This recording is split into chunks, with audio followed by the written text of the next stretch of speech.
Bonjour, aujourd'hui je vais vous proposer une méditation guidée de Krishnamurti, ce qui est rarissime. À ma connaissance, en tout cas dans les textes, on ne le trouve que 2 fois dans le même ouvrage, Réponse sur l'éducation, et les 2 fois il s'adresse à des élèves de son école à Rishi Valley, en Inde. Ce sont des enfants et des adolescents. Je crois qu'il répugnait à enseigner des choses aussi pratiques aux adultes parce qu'il comptait sur nous pour faire le travail qui consiste à se demander ce qu'est la méditation. Et quand on creuse cette question-là, on finit par être méditation. Du moment qu'on ne creuse pas la question au niveau intellectuel uniquement. Voilà.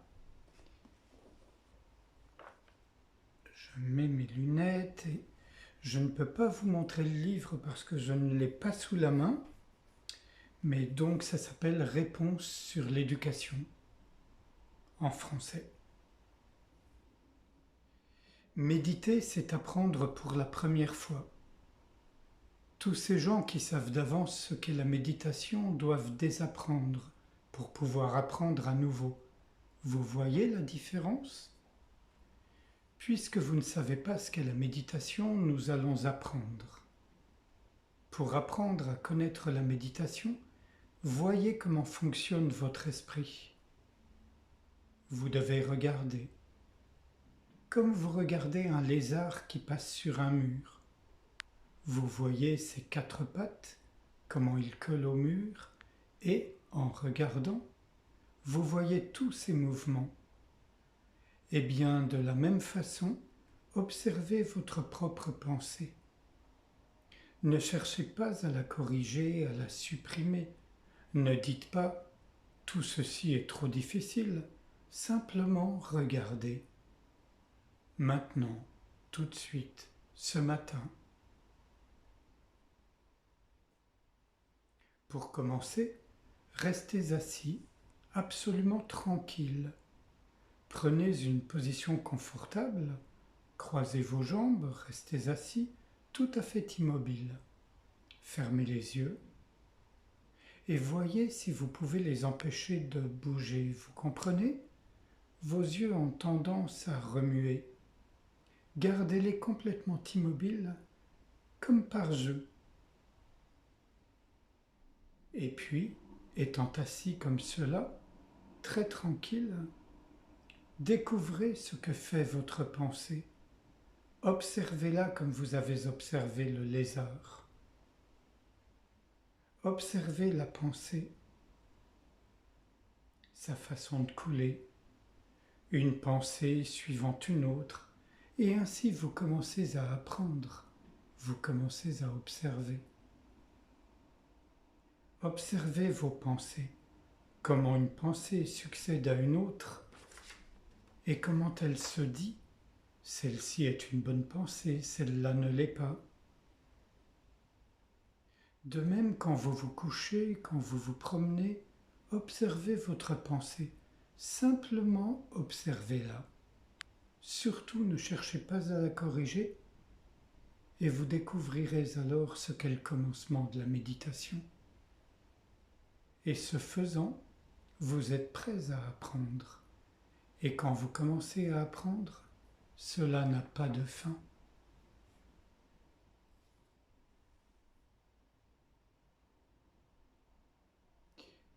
Dans de prochaines vidéos, je proposerai des approches de la méditation par d'autres, disons sages, pour qu'on s'entende. Des gens comme Ramana Maharshi, Nisargadatta et pas mal d'autres, y compris des gens peu connus ou pas connus du tout. Je pense que ça peut répondre aux demandes de certaines personnes. Je dis ça parce que j'ai reçu des commentaires d'une personne qui trouve que l'approche que je proposais l'autre jour à partir de Krishnamurti, justement, être pour soi-même sa propre lumière, est beaucoup trop difficile. Cette personne me disait: je suis porteur d'une telle valise, d'un tel bagage, j'ai accumulé tellement de karma, j'ai besoin d'un maître pour m'aider. Alors je respecte tout à fait ce point de vue, même si pour ma part je le trouve totalement faux. C'est une croyance et c'est une croyance qui fait du mal. Mais quand on est pris dans une croyance qui fait du mal, alors si on a l'idée que d'aller voir un soi-disant maître éveillé va nous aider, il ne faut pas s'en priver, bien sûr. Tôt ou tard, la réalité nous réveillera. Pour ma part, je serais plutôt partisan des démarches de questionnement, d'investigation. Ça ne veut pas dire que j'exclus toutes les approches corporelles, par exemple, ou même qui recourent à une certaine façon d'imaginer, parce qu'après tout, l'imagination n'est pas moins réelle que moi ou le monde tel que je les perçois.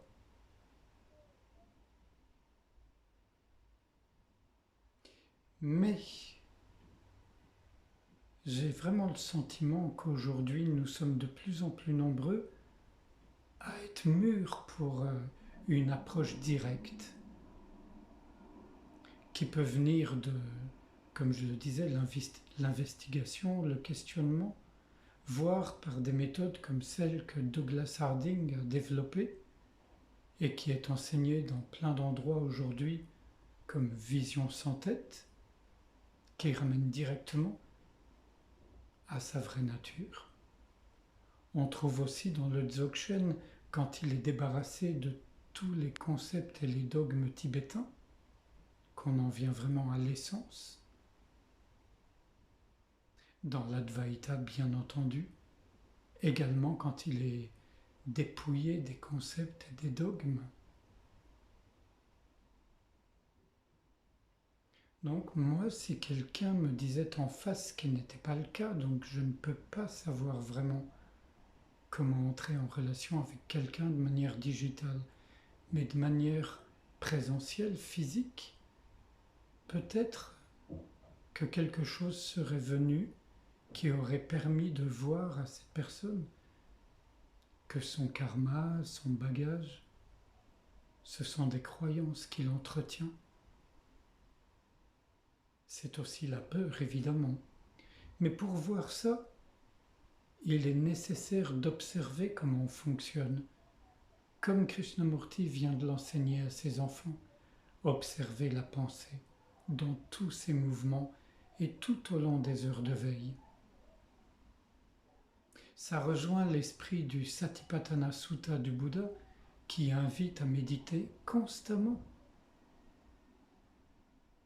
à observer absolument tout, pas seulement la pensée, mais les perceptions, les sensations, les émotions, avoir même conscience de la posture dans laquelle on se trouve, assis, debout, allongé, en mouvement, avoir conscience des sons, des odeurs, des saveurs, etc. À mes yeux, apprendre la méditation, c'est ça. C'est devenir de plus en plus à l'écoute, conscient de ce qui se passe en nous-mêmes. Mais pour ne pas que tout ce chemin devienne dualiste, graduel, il me semble important dès le départ, immédiatement, d'entrevoir ou de voir l'espace immensément ouvert, infiniment ouvert, au sein duquel tout se déploie. Le personnage, ses pensées, ses sensations, etc. Parce que sinon, on pourrait méditer toute sa vie et toujours être avec moi, un moi encore plus grand, parce que un moi qui médite, c'est quand même classe, quoi. C'est mieux qu'un moi qui picole, vous en conviendrez. Du moins, c'est ce qu'on croit. je suis mal placé pour en parler, je ne picole pas. Mais bon, un mois, c'est un mois. Il y a des mois envahissants et des mois doux, mais un mois, c'est un mois. Et la méditation consiste à voir ce moi pour ce qu'il est, et dans cette vision directe, immédiate, intime, le moi se dissipe, disparaît. On voit son irréalité, ou plutôt sa substance imaginaire. Pour moi, il est bien réel le moi, mais pas réel au sens où on l'entend en général. Toute la journée, nous-mêmes et tous ceux que nous croisons, on pense que moi, avec mon corps et mon histoire, on est tellement réel. Non seulement on est réel, mais on est au centre de notre existence. Mais quand le regard se déplace, se tourne au-dedans, ou plutôt se tourne vers tout, qu'il devient tout ou rien, comme vous voulez, alors le moi est un élément important pour nous, certes, puisque c'est le véhicule dont on dispose avec son corps, etc. Mais c'est juste un poisson dans l'eau parmi tant d'autres poissons. Et la réalité, c'est la conscience, l'océan de la conscience. Le moi, il est réel, mais c'est la petite rivière, les poissons dans la rivière, qui n'ont pas encore reconnu qu'elles sont l'océan, ce qui ne change rien. Les poissons comme les rivières sont l'océan, même s'ils ne le savent pas. Donc pour nous, pareil, même s'il me semble primordial d'apprendre à se connaître ainsi que Krishnamurti le recommande, d'observer sa pensée, etc., il me semble encore plus primordial, si ça a du sens de le dire ainsi, de reconnaître sa véritable nature. En ce qui me concerne, au début, quand j'ai reconnu cet espace infiniment ouvert, je considérais que c'était une expérience dont je faisais, que je faisais. Mais c'est pas vrai, c'est pas une expérience, c'est ce qu'on est. Et ça, c'est quand le moi, justement, ou l'ego, veut à tout prix s'approprier la découverte. Il veut pas lâcher l'affaire. Alors il prétend qu'il fait l'expérience de l'immensité, du vide, de l'éveil, que sais-je encore. C'est évidemment absolument faux. C'est un éveil frelaté. C'est un espace qui n'est pas du tout illimité, mais complètement limité par le moi. Et quand on s'en raconte, quand on s'en rend compte plutôt qu'on s'en raconte, ça s'ouvre totalement. Et là, non seulement il y a un effet de soulagement qu'on ne peut même pas soupçonner, une détente prodigieuse, on n'a plus le moindre problème.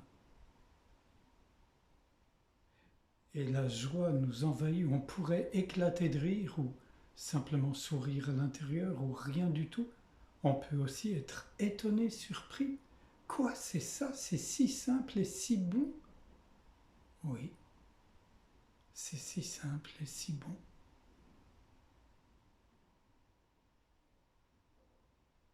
Si on ne reconnaît pas cet espace infiniment ouvert, alors du moins on peut avancer dans l'observation des pensées, des sensations, etc., sans à aucun moment nous fixer dans une perception, dans une pensée, ne surtout pas nous approprier quoi que ce soit, et au contraire permettre à l'ouverture de gagner du terrain, parce qu'elle est là déjà, l'ouverture. Elle ne demande que ça, se reconnaître elle-même. Donc si on la laisse faire, c'est fait. Et ça ne se fait pas dans le temps, c'est maintenant même. C'est pas à force de pratiquer, de méditer, d'être végétarien, d'être chaste ou je ne sais quoi. c'est maintenant même dans la compréhension.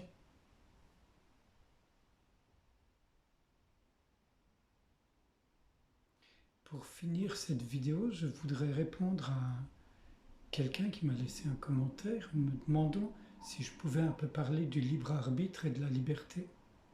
Alors très brièvement, très succinctement, pour pas que ce soit trop long, je vous invite parce que je crois que ça intéresserait beaucoup de gens, je vous invite à vous questionner. Est-ce que vous avez le moindre pouvoir sur ce que vous pensez?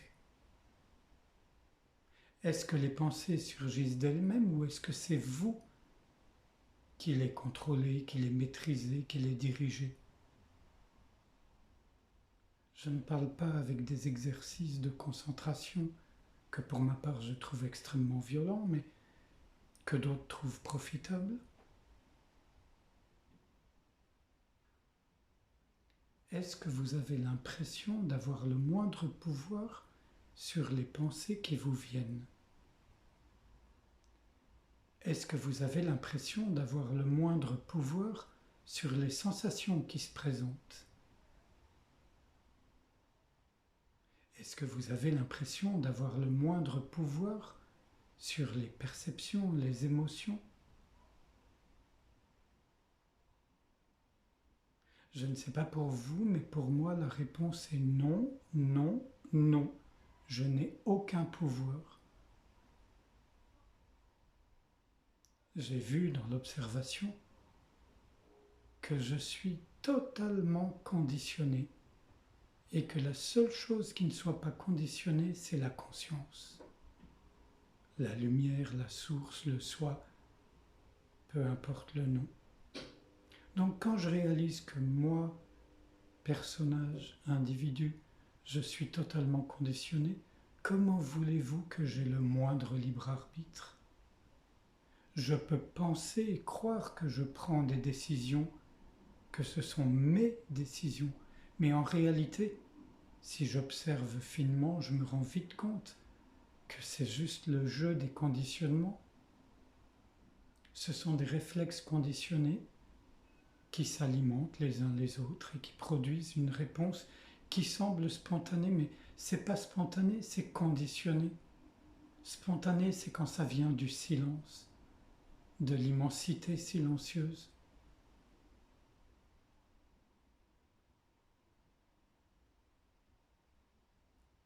Je reviendrai peut-être un jour plus longuement sur le libre arbitre et ce qu'en ont dit les uns les autres pour un peu contraster. Et quant à la liberté, là aussi je voudrais être très bref. À mes yeux, de la même manière qu'on n'a pas de libre arbitre, on n'a aucune liberté, sauf celle de constater qu'on n'est pas libre. Et alors de céder place à ce qui est vraiment et totalement libre, la conscience. Cette immensité silencieuse, cet espace infiniment ouvert, le soi, appelez-le comme vous voulez, ou ne l'appelez pas. La liberté, c'est comprendre qu'on n'en a aucune parce qu'on l'a vraiment observé en nous-mêmes. C'est pas un slogan qu'on répète, c'est pas une opinion ou une idée, c'est le fruit de la découverte d'une observation soutenue. Il n'y a aucune liberté quand on est totalement conditionné. Et pourtant, on peut s'affranchir totalement de ce manque de liberté, de ce conditionnement, en cédant place à ce qu'on est vraiment, cet espace infiniment ouvert.